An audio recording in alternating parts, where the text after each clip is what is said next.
Hey, Monica, did you know it's now even easier to listen to Round the Hay Bale podcast? What? Really? How easy?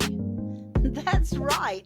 All you have to do is say, Alexa, play Round the Hay Bale podcast. Playing Round the Hay Bale podcast on Apple Music. Ooh, we're really fancy now. Tune in to Round the Hay Bale every Monday at 9 a.m. Central Time.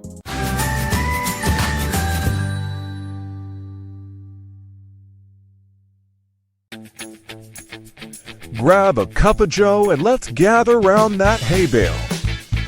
With your hosts, Anne from Andale Homestead, Cayce from Ormsby Farms, Monica from Bland's Promised Land Ranch, and Sandi from Suburban Homesteader, Wyoming, Arizona. Here they are. Hey, y'all, hey. And hello, everyone. Welcome to Round the Hay Bale podcast. We're so glad that you're here. I'm Anne with Andale Homestead. Hello, everyone. It is Cayce from Ormsby Farms. And it's Sandi from Suburban Homesteader, Wyoming, Arizona. And I'm Monica from Bland's Promised Land Ranch. I hope you guys are having a wonderful day so far. And we are here with episode 5 of our 5th season. It's 5 and 5, guys. I'm so excited here. We are here to talk about bees and pollinators and all the things. And we have some very special guests. We have John and Sarah from Two Doves, Bees and Gardens. Welcome in, guys. We're super excited to get started talking to you guys about bees and pollinators. Hey, y'all. Hey. Well, welcome in. So, okay, I am not as knowledgeable about all the things bees, all things pollinators. As a matter of fact, Sandi, I think you had a little quiz for us earlier. You were asking me what was it, the largest pollinator? That's right. What is the largest pollinator in the entire world? And so some of the guesses were a large bee, but it's actually a lemur, a Madagascar lemur that actually climbs up a palm that pollinates that palm. So sometimes we don't think of animals, but there's different frogs. They've even actually found that aquatic animals, fish, different frogs can pollinate underwater now. And they never knew that before. So it's very fascinating, but we'll probably stick more to bees, birds, wasps, moths in this conversation. Yeah, I think so. Okay, so John and Sarah, you guys, part of your name is Two Doves, Bees and Gardens. So what do you guys do with bees? And tell us a little about what you know about bees. Oh, wow. There's all kinds of stuff. Yeah, we do bees. We do both honeybees and native bees. And there's an interesting story. When we first started, even before we started beekeeping, we'd had a beehive not just set up. It was in a box still in our workshop.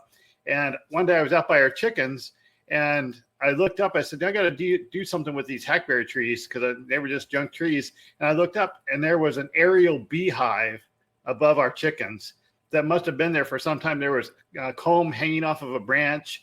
And it's like, wow, this is kind of interesting. It was like, I think September or October.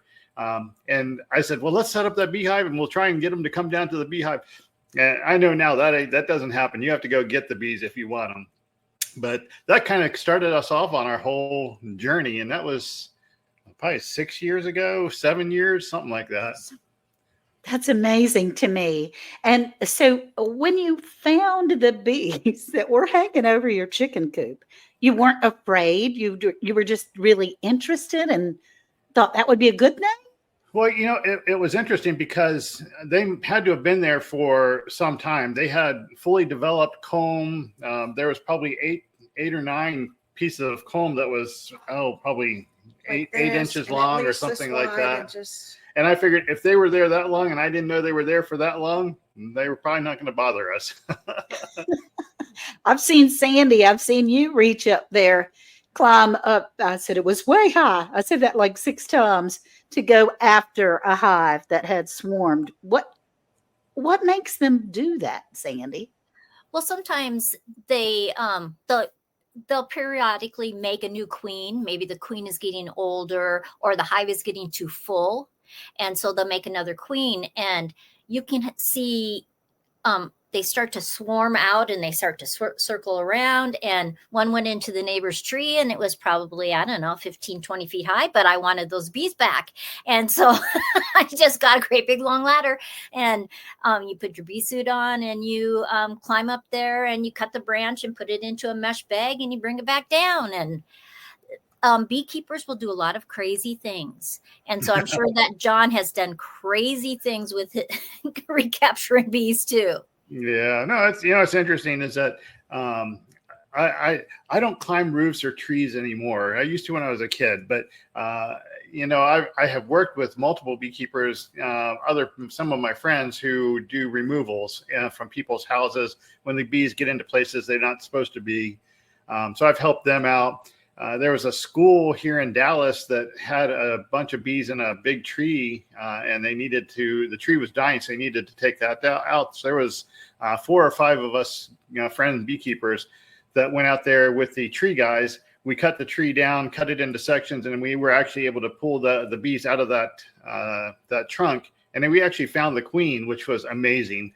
There was just so many bees in this trunk, and it had been there for a long time. So I've done some interesting things. I've seen bees in just about every place you can think of. I've seen them inside of helicopters, at the airport, on people's car bumpers, all kinds of places. It's kind of, you never know where they're going to show up. Well, bees are interesting that if you order bees online, it's literally going to come through the mail. So you have to be ready for them. Your mail person will call you at 4:30 in the morning and say, hey, your bees are here. You need to come pick them up. And they're not flying all over the post office. Don't think that. They're confined into a little box that either is plastic or mesh. But usually a 3-pound container of bees will probably have 10 to 12,000 bees in there. Yeah. Yeah, we've done that before. Yeah, it's funny. One of the times when we got a package of bees, there were bees on the outside of the package. So the mail person was really excited for us to come get the bees. Yeah, and there's not just, we think of honeybees, but really in the United States, there's like 4,000 different types of bees that are, sometimes they group together. Like a bumblebee can have multiple bumblebees in a nest, but most of them are solitary bees, and those are just amazing, and they probably pollinate way more things than we really realize. And so you can do things to bring them into your yard, or you could buy mason bees with a little house that's already there, and so that you have more pollination, because if you have more pollinators, you will have better gardens. And some of them are in the ground. Some of them like to be in wood. There's little holes. You can make little bee hotels for them. There's a lot of things that a homesteader can do to bring those pollinators into their yard. Yeah, we actually have 2 native bee houses out next to the honeybees. We've got a third one we haven't put out yet.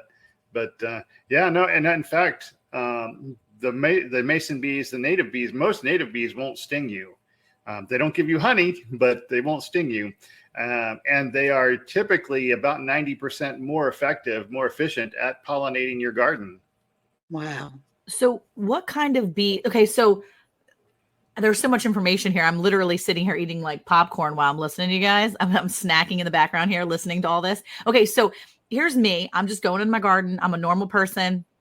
I'm kind of normal. I'm not going to say I'm fully normal, but kind of just a normal gardener person, going to go out to my garden, and I want my garden to flourish, right? So I know I need pollinators. What's one thing or a couple things that I can do to encourage the pollinators, whether that's bees or not? Because I'm going to tell you, I don't mind bees. I'm not allergic to them. I did happen to have a run-in a few weeks ago with a bee. Didn't make me real happy because I swelled up pretty good. But for the most part, I'm fine with bees. What can I do to attract the pollinators? And do wasps pollinate too? Because sometimes I get these little red wasps in my garden, and I try not to be angry at them because they like get around my face and stuff, but it looks like they're doing something purposeful. So I just let them be. is that a good thing? So what can I do to attract the pollinators, and are the wasps okay? Should I leave them in my garden, or should I be angry with them? Yeah, no, I would say that the biggest things, they're pretty much like four major things to do with as far as pollinators, bees or other pollinators. One is to make sure they have some place to live in your garden. So some type of, whether it's a leaf pile or a wood pile or a bee house, a native bee house, a mason bee house. So some place to live. Make sure you plant some things that they like. So flowers, especially if you can do some native pollination, native plants. Those are really good. Not so much the hybrid. Right. So the more native that you can plant, not that you have to have those in your garden, but you want to have them around your garden somewhere. So food, they need food. Water is a big thing. So a water source, and then limit your use of pesticides. Those four things you'll probably get a whole lot more pollinators than you might imagine. Yeah, I would totally agree with John. And because if you can stretch those flowers out as long as possible, because in the springtime, I never let my husband cut the dandelions. I plant honeyberries because they bloom so early, even when it's cold, so that they have something, because those bumblebees will come out early. If it's a nice day, the honeybees want to come out. And so you have to have things that they can feed on. So, and then if you can stretch flowers all the way into the fall time, and bees, they like certain colors too. Like they like blue flowers, yellow flowers, white flowers. A honeybee will be attracted to those, where a hummingbird likes red. So if you just know the different colors, what are you going to attract? What do you want? Because there are pollinators besides bees. Ants will pollinate, wasps, moths, beetles pollinate a lot, just because they climb over everything and stuff gets stuck on them, and then it pollinates when it goes to the next flower. Even bats will pollinate things. Yeah, I was going to mention that.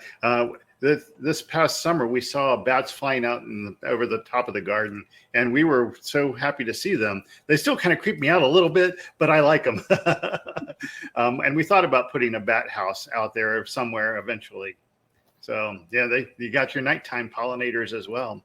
I was going to ask on that, because that was going to be one of my questions, especially about the ants. Because I had heard, because one, I don't like ants, even though I probably should, because they probably help out my garden. But I had asked somebody before, and they said, no, leave your ants alone in your garden. They will help you pollinate it. And I mean, I've had germination. Is that true? Am I crazy? Am I listening to the wrong people? Will the ants help with the pollinating of the garden? And is it all ants, or is it just a certain type of ants? And that's my crazy question. I mean, should we leave the ants alone? Well, I say leave them alone unless they're moving aphids around, because an ant will move aphids around. But there are things to do to stop that part. But anything that goes over top of a flower, the pollen, the nectar, it makes it sticky. It sticks to them. They go to the next flower. Inadvertently, it's going to pollinate. I like to do things that will bring native bees in. I do have a honeybee hive out in my backyard. I remember the very first time I had a beehive, the kids were very small. And where I lived, I had to ask all my neighbors if it was okay. By the end of the summer, every single one of them came back and said they had the best garden that they had ever had. But that's because there was more pollination. And there is a lot of vegetables that need pollinated. It's not, a tomato, it can get vibrated, it'll pollinate itself.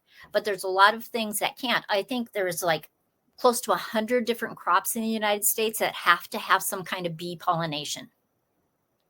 And if we didn't have that, we would not have that produce. Now, I had been told, not through my own research, just told that you can have bees, like even in outside of an apartment. And Sandi, why did you have to go and ask your neighbors? I know you live in suburban homesteading, but Was it that close to their? Because we have an additional lot beside our home. We considered getting some bees last year, and we still may. But there are. It's not. It's not a lot of land. It's maybe a quarter of an acre that we were thinking about putting the bees on, and I mean, there's homes behind it and all around it. Do they pose a risk? Well, every county and city will have their own regulations. And so you just have to adhere to those. You have to find out. Like in Wyoming, I also have to register with the state because they want to know where every hive is. I have to put my longitude and latitude in the form every year so that if there was a problem in the state, maybe something was going through the state that was killing beehives, they would know where every one of those beehives. Now, it sometimes is that it's just courteous to tell your neighbors that you're going to have those. Because what if somebody is allergic to them? You know, you don't want to have harm to anybody. Right. Right. I could see that. I could see that. And so, John, where you are, do you have to register your hives? That sounds a little. Yeah, no, here in invasive. Texas. Yeah, here in Texas, we don't. It's a voluntary registration, so you don't have to register them. And I don't know if it's true in every state, but here in Texas, bees are considered livestock. Mm-hmm. So there's some different rules around livestock, and there's a little more freedoms, I think. But I agree with Sandi. You got to be careful. You got to know your neighbors. Just a story. When we first started, we had about 5 beehives back in our backyard, and I knew one of them had gotten spicy. Let's say spicy. And we do have Africanized bees in Texas. Obviously, I haven't run across them, but even some of the feral genetics can be spicy bees. And I had some of those, and I knew it. And I told my neighbor. We saw them. We were pulling out to go somewhere, and we saw them walking down our street. I said, "Just so you know, I've got a beehive back there that's an angry beehive, but I'm taking care of it." And they said, no problem, no problem. We love the bees, and they plant native flowers and stuff, so they love to see the bees. The next day, I saw my neighbor. Her face was swollen. And just the whole half of her face, one of the bees had gotten her under her eye. And I said, "I'm so sorry. You get our first honey." And she did. She got the very first honey we ever produced. It went to her. And I had to break that beehive down from 1 beehive into 20. That's how far we had to break them down to calm them down. And I had to put in 20 new queens into all of those hives. So yeah, it can be a little tricky. Wow. But you want to be a good neighbor. And most cities around here in Texas, they fall under what's the word I'm trying to get to? Nuisance. They fall under nuisance laws. So if your bees cause a nuisance to other people, the city can come tell you need to deal with them or get rid of them. But there's no specific law that says you can't have them on an apartment balcony or anywhere else. Okay, because that I had never. This is brand new. I mean, along with a whole bunch of other stuff, but this is brand new knowledge to me. I had no idea. There's a lot of studies that are out that show that beehives in cities, if it's in their yard or it's on their roof, it can really produce way more honey than out in a field, just because of the population of different flowers. You have flowering fruit trees, you have bushes, you have flowers, you have garden vegetables that flower. And so you can produce a lot of honey in your backyard. It's just really amazing. And I think that the way it works is there is a flower, and that flower has nectar. That's what's going to draw them in. That it's got some sweet smelling. It has a good flavor. The bees want to eat it. The pollen gets stuck to their bodies. The bee goes from one to another flower, and usually a bee will stick with the same flower. So if it's pollinating an apple tree, that's what it's flying. It's going to go all over to apple trees. And so that's why you get good cross-pollination. It comes back to the hive, does a little dance, and tells all the other bees, you can go to this apple tree. And so it's really fascinating. And scientists have known that the queen produces a pheromone that just really keeps the hive where it's supposed to be. The girls stay there, the drones stay there. But some research that I've done lately have found that the drones, the boys, which a lot of beekeepers always thought after the queen was was fertilized, they didn't really need those drones. They were just taking up honey. But they found that they themselves make a pheromone that make the girls work harder. So it's fascinating. Mhm. And beehives have had more research done. Honeybees have had more research done than any other kind of insect. That's interesting. I hadn't heard that about the drones. It is, kind of funny.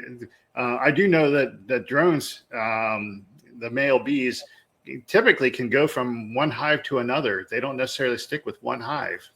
Huh. So that's you can have drones from all over the place. So it is interesting. And I know, Sandi, you know too about drone congregation areas. That's where all the boys leave the hive during the day, and they go all hang out up in the trees, and all they do is hang around looking for a queen to fly by. So, Oh my gosh, it sounds like humans sometimes. yeah, exactly. I was about to say that. Okay, so I have a question for you guys about don't mind me. I'm just literally in my brain now. I need bee houses. Okay. So here's a question about a bee house. If I wanted to get a bee house, how close does it need to be to my garden? Can I put it in within a few feet outside of my garden so it can be kind of by my trees, but also by my garden? Do I have to put it in my garden? And my second part of that question is, if it's a little bee house, I'm gonna be honest, I shop on Amazon. I'm gonna get on Amazon. I'm gonna put a bee house in my cart. Is this going to attract wasps? And am I going to have a giant wasp nest? Because I live in Texas and these wasps don't play around. They're serious and they're angry and they make big nests in 2 seconds. You go out one morning, there's no nest. The next day you go out, they have a nest. They have a community. They're talking about how they're going to build a posse and they're going to start getting new areas. Wasps don't play. So one, where do I put it? And two, will it attract wasps?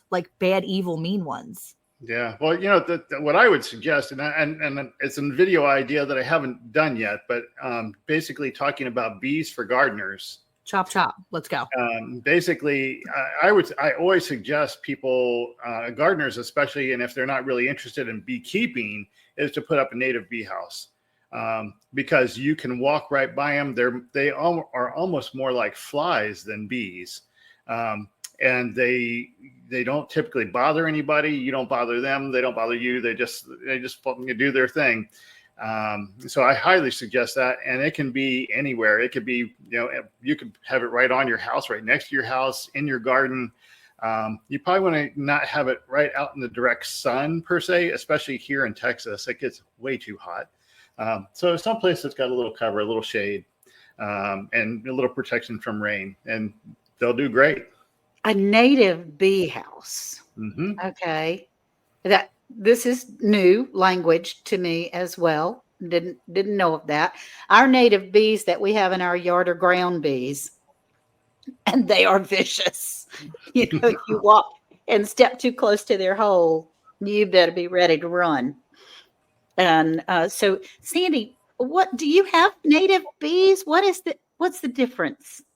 Well, we have a lot of native bees, and some live in the ground. A bumblebee a lot of times will live in an old mice home in the ground. I've found nests of bumblebees under a board that had straw. It had just been sitting there for a while, and I decided to move that stuff. I picked it up, and I could see the whole little nest with all the little cups where because the bumblebee will make some honey, not like a honeybee, but they will make honey. What we have a lot of are what they called sweat bees. They're very beautiful. They're green. They're shiny. They're great pollinators. They're a solitary bee. If you go to buy one on Amazon, a house on Amazon, there are a couple of things you should look for. You need to know what is the width of that hive, because a lot of times they sell them and they're like 4 inches wide. That is not really wide enough for like a leaf cutter or a carpenter bee, because have you had a rose and you had all these little holes in your rose leaves? That's from a leaf cutter, because they are making a nest in something, a straw, or because you can use all these different straws that they can do it. But you just have to know the type of native bee that you want to bring to your garden. And so if you know, do some research. What, your extension office can tell you a lot of times, what are the most common native bees in your area. So let them help you. And then you can research what kind of nest or box or how they live naturally. And then it'll be a better fit for you. Okay, because I don't mean to be ignorant, but I am totally in this area. The type of bees we have are ground bees, and then I call them wood bees. They look like bumblebees, but they're eating my front porch. They bury in the wood and things like that. And John, and you and Sarah familiar with that type, or is there a type that I can tell me to plant a certain kind of flower next to my garden that will attract the right kind of bee to pollinate my plants? Yeah. Well, what you're talking about is probably a carpenter bee, and I'm sure they serve a purpose. You don't want them in your house. They will, it's kind of like a termite, only, they have a bigger mouth, and a lot of people have problems with them. So that's probably a carpenter bee. That's what you're talking about. I would guarantee, though, that you have lots more native bees than you think you do. So you give them a place to stay, give them some resources, and they'll be quite happy. And you'll be happy, too. You'll get to see them, and you'll start seeing them. It's funny, because when we go out to the garden, we see the flowers, and you'll see this little tiny bee or a little tiny wasp. And they're just, you wouldn't even notice them if you were just looking, if you just didn't happen to see them. But they're native bees, and they're good pollinators. So you give them a place, and they'll take care of you. Okay. And by giving them a place, that means put a native bee house up. Yeah, it doesn't actually necessarily need to be a house either. Just something for them, some place for them to live. Could be a leaf pile, could be a wood pile, could be pine cones. We have lots of all of that. Yeah. Not intentionally, but we do have leaf piles and wood piles. Okay. And Monica, you had a question? Well, no, I think I'm good. I'm literally just thinking all these ones, all the ones we see on, like Amazon, what they're showing you, because a lot of people are probably going to go there to look for a native bee house. They look great. Like Sandy was saying, you look at the depth of them, I guess for the most part, they all have those little tiny holes. They're like holes that go in like these rods. Everything has those. And there's some with a variety of different sawdust, like there's shavings and then there's pine cones and stuff. But I guess I'm just so afraid that I'm going to attract a giant load of wasps in the end. So that's my fear now. So I'm like, I don't know what I want to do. Well, one thing I say before, I know we got to wrap up here pretty quick, but we have a list of probably a couple hundred of plants. Most of them are native plants and flowers, shrubs that we will provide to you guys that you can put on your LinkTree. Okay, that's great. Okay, so based upon what John just said, we're going to go ahead and finish up this show here, and we're going to say that whatever Sarah and John's recommended bee house maybe, and any of the things that they would recommend for us or y'all to use, it's going to be in the LinkTree link that you can get to specifically, if I can say it, specifically for this show. And that way you'll be able to go there and maybe take a look for yourself and see what you can do. So don't forget to go check out, and make sure you give a little hello to John and Sarah from Two Doves Bees and Gardens. Make sure you go over there and give them a like and a subscribe, or just at least tell them you heard about them here and that you're giving them some love. They have so much information on their channel, and we really, truly thank you guys so much for coming in today. And don't forget to check out our next episode, because I think they're coming back to talk a little more about some stuff in the garden. So thank you guys so much for coming in, and We'll see you next time. Bye, y'all. Bye. Are you enjoying the Hay Bale topics? To learn more, click on the LinkTree link to get all of our product recommendations along with discount codes and more.